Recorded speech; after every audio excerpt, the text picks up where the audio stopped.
आज मैं सुन रहा था, यहां कोई पेपर लीक के विषय में कह रहा था।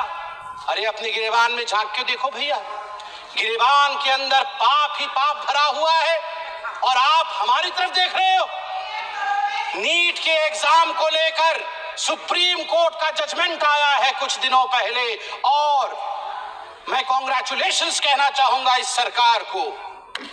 बिल्कुल सही तरीके से जो धर्मेंद्र प्रधान जी ने उस दिन यहां पर आप लोग चिल्ला रहे थे, धर्मेंद्र प्रधान जी ने जो कहा था इंतजार करिए, we will come out clean on NEET examination, the highest court of this country has buried us, the highest court of this country has given its verdict. But let me read out आपके पाप के चिट्ठे, आप मतलब ये दिल्ली वाले आप नहीं, आपके पाप के चिट्ठे मतलब आपके 2006 में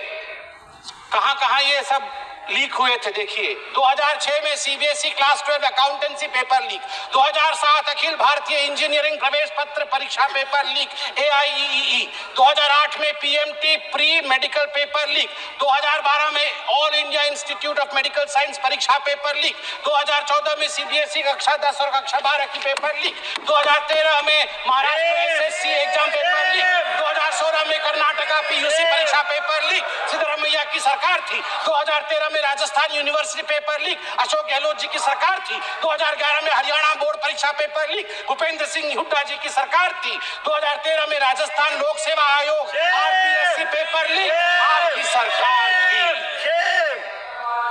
आप जरा सोच के देखिए, आप